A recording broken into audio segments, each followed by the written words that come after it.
Hello बच्चों, good morning. All of you good morning. है ना। कक्षा 10वीं सामान्य हिंदी, है ना, जिसमें गद्य की विधा एक पाठ है। उसमें सबसे पहले व्याकरण में गद्य की विविध विधाएं पढ़ेंगे, है ना। ये गद्य की विविध विधाएं पढ़ेंगे। इसमें गद्य की विविध विधाएं तो बहुत सारी है, लेकिन मुख्य रूप से दो रूप की होती है, एक प्रमुख और एक गौण। तो इसमें हम सबसे पहले जो प्रश्न क्रमांक 1 है वो गद्य की प्रमुख विधाओं के नाम, है ना, वो लिखेंगे। गद्य की प्रमुख विधाओं में निबंध, नाटक, कहानी, उपन्यास, एकांकी, ये 5 होती है। प्रश्न क्रमांक 2 है गद्य की गुण विधाओं के नाम। जीवनी, आत्मकथा, संस्मरण, रेखाचित्र, रिपोर्टाज, यात्रा वृत्तांत, डायरी, भेंटवार्ता, पत्र विधा, है ना। ये गद्य की गौण विधा है। इसके अलावा भी और होती है, लेकिन फिलहाल हम इतना ही, हमारे जितना हमने ये कोर्स में है उतना ही हम उसके बारे में हम जानकारी देते हैं, इसके बारे में पढ़ेंगे। उसके प्रकार हम अब गद्य की जो प्रमुख विधा है उन सबका संक्षिप्त वर्णन प्रश्न क्रमांक 3 से शुरुआत करेंगे। जैसे निबंध किसे कहते हैं, इसकी परिभाषा लिखकर इसे कितने भागों में बांटा गया है। तो निबंध गद्य की महत्वपूर्ण विधा है। निबंध शब्द का अर्थ है विशेष रूप से बंधा हुआ, है ना। निबंध में किसी विषय संबंधी भाव, विचार क्रमबद्ध रूप से प्रस्तुत होते हैं। निबंध किसी भी विषय पर लिखा जाता है, किसी विषय जैसे होली है, दिवाली है, एंड बहुत सारे हमारा विषय है उस पर लिखे जाते हैं। विषय को पाठक के सामने, पाठक यानी जो पढ़ते हैं हम लोग, आप लोग, उनके सामने स्पष्ट रूप से रखना एक अच्छे निबंधकार की पहचान है। इसे गद्य की कसौटी भी कहते हैं हम। अर्थात सबसे पहले निबंध को गद्य में ही लिखा गया है या गद्य की उसे कसौटी माना जाता है। परिभाषा इसकी बाबू गुलाब राय के अनुसार निबंध उस गद्य रचना को कहते हैं जिसमें एक सीमित आकार के भीतर किसी विषय का वर्णन का एक विषय निजीवन, स्वच्छंदता, सोष्ट, सजीता और संबंध के साथ किया गया हो, है ना। ये होगी बाबू गुलाब राय के अनुसार निबंध की परिभाषा। अब निबंध के 4 भाग होते हैं, विचारात्मक, भावात्मक, वर्णनात्मक और विवरणात्मक, है ना। इन चारों भागों पर निबंध का वर्णन या निबंध को लिखा जाता है। फिर प्रश्न क्रमांक 4 में हमारे गद्य की प्रमुख विधाओं का सेकंड जो नंबर है नाटक। नाटक किसे कहते हैं, इसकी परिभाषा। तो नाटक का अर्थ होता है, नाटक एक ऐसी अभिनय पूर्ण विधा है, अभिनय यानी एक्टिंग, जिसमें संपूर्ण मानव जीवन का कौतूहलपूर्ण, है ना, वर्णन होता है। यह एक दृश्य काव्य है। दृश्य यानी जिसको हम देखकर सुनकर आनंद लेते हैं, जिसका आनंद अभिनय एक्टिंग करके लिया जाता है। अभिनय यानी एक्टिंग। हिंदी में रंगमंचीय नाटकों का प्रारंभ, रंगमंचीय मतलब सबसे पहले स्टेज पर या मंच पर नाटकों जो प्रारंभ हुआ वो भारत तेंदु हरिश्चंद्र लेखक का नाम है, और उनके ही नाम से युग बनाए भारत तेंदु युग से माना जाता है। इस प्रकार बच्चों ये प्रश्न क्रमांक 4 हो गए। इसके पीछे नाटक की परिभाषा दी है, ये भी बाबू श्याम सुंदर दास के अनुसार है। नाटक की परिभाषा में नाटक काव्य की विशेष विधा है, काव्य या कविता की एक विशेष विधा माना जाता है, जिसमें लोक परलोक की घटित अघटित घटनाओं को दिखाने का आयोजन किया जाता है, और इसके लिए अभिनय है। अभिनय का अर्थ अभी बता चुका हूँ मैं, अभिनय यानी एक्टिंग की आवश्यकता ली जाती है।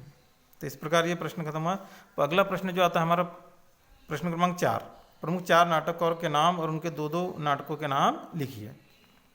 तो नाटककारों के नाम और नाटक के नाम, सबसे पहले नाटककारों में आते हैं भारत तेंदु हरिश्चंद्र। उनके द्वारा लिखित नाटकों के नाम प्रेम योगी जोगिनी, विद्या सुंदर। फिर सेकंड आते हैं लाला श्रीनिवास दास, उनके द्वारा लिखित नाटक रणधीर, प्रेम मोहिनी। फिर तीसरे आते हैं जयशंकर प्रसाद, जिन्हें नाटक सम्राट कहा जाता है। उनके नाटकों के नाम में चंद्रगुप्त, स्कंदगुप्त और ध्रुव स्वामिनी। फिर आते हैं चौथे राधा कृष्ण दास, उनके द्वारा लिखित नाटक का नाम है दुखिनी बाला, महाराणा प्रताप, है ना। इस प्रकार ये 5वें प्रश्न में हमने नाटक के नाम, उनके नाटककारों के नाम लिखे। फिर प्रश्न क्रमांक 6,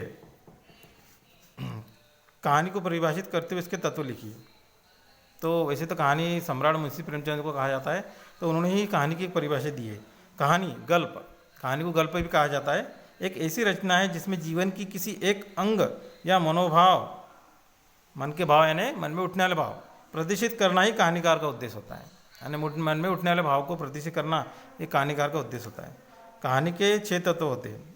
कथनांक, जिसे कथा वस्तु भी कहा जाता है, पात्र या चरित्र चित्रण, संवाद जिसे कथोपकथन भी कहते हैं, भाषा शैली, देश काल जैसे वातावरण और उद्देश्य। अब देखो हमने गद्य की जो प्रमुख विधाएं पहले प्रश्न में हमने देखा था, उन सभी के तत्व जो कहानी के तत्व है वो सभी में सेम आते हैं या एक समान आते हैं, है ना। यानी अगर आपको उपन्यास के पूछे, एकांकी के पूछे, नाटक के पूछे, तो आपको ये जो कहानी के 6 तत्व है उन्हीं को ही रिपीट करना है। फिर प्रश्न क्रमांक 7, प्रमुख 4 कहानीकारों के नाम और उनकी एक एक कहानी का नाम लिखिए, है ना। तो सबसे पहले कहानीकार में किशोरीलाल गोस्वामी, इस इनके द्वारा लिखित कहानी का नाम है इंदुमती, जिसे हम पहली कहानी मानते हैं या भूतकाल की कहानी माना जाता है। फिर चंद्र शर्मा गुलेरी, है ना, उसने कहा था बुद्धू का कांटा। फिर प्रेमचंद, जिन्हें हम कहानी सम्राट कहते हैं, उनके द्वारा लिखित कहानी का नाम है पंच परमेश्वर, कफन। और जयशंकर प्रसाद, फिर आकाशदीप और ममता, है ना। अब आता है प्रश्न क्रमांक 8, जिसमें हिंदी में उपन्यास सम्राट किसे कहा जाता है, उनके 2 उपन्यासों के नाम लिखिए। तो सबसे पहले हम उत्तर में उपन्यास का अर्थ, है ना, उसके बारे में समझेंगे। उपन्यास का अर्थ था समीप या सामने, सामने या समीप रखना, अर्थात पास में रखना। यह गद्य का वह कथा रूप है जिसमें जीवन का विस्तार से चित्रण किया जाता है, यानी चित्र के माध्यम से कथाकार, है ना, पात्रों का चित्रण करता है, उसको इसलिए विस्तार से चित्रण कहा जाता है। उपन्यासकार पात्रों के माध्यम से, है ना, पात्र का अर्थ होता है जिसमें जो भाग लेते हैं, जो अलग अलग पार्ट्स, है ना, एक्टिंग करते हैं, उनके बारे में के माध्यम से मानव चित्र को प्रस्तुत करते हैं या मानव के चरित्र को प्रस्तुत किया जाता है।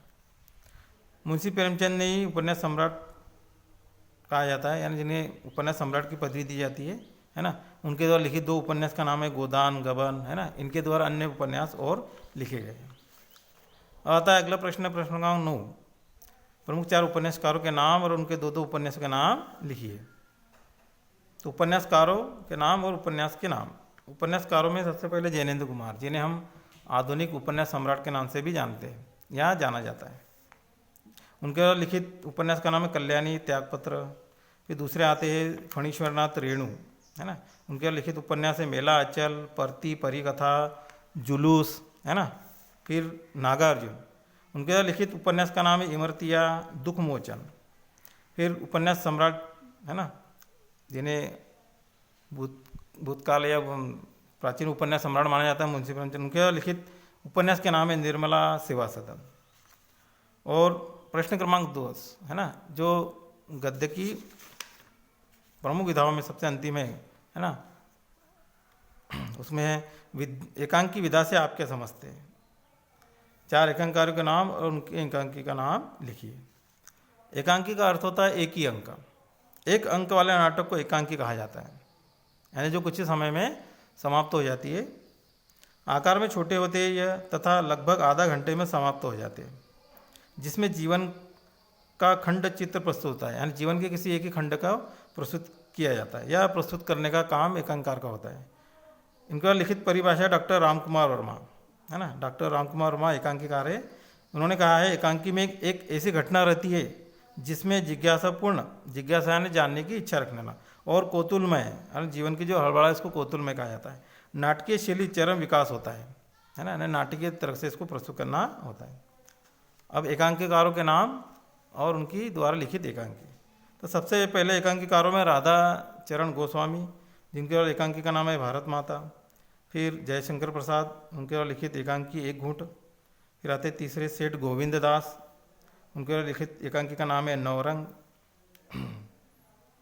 फिर आते चौथे और अंतिम डॉक्टर रामकुमार वर्मा, जिनके द्वारा लिखित एकांकी का नाम है दीपदान। इस प्रकार आज हमने ये 10 प्रश्नों को समझा। इनको आपको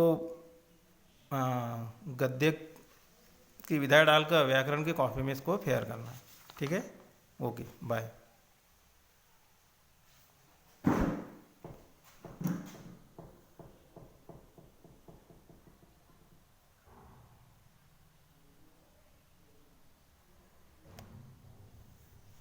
देखो देखो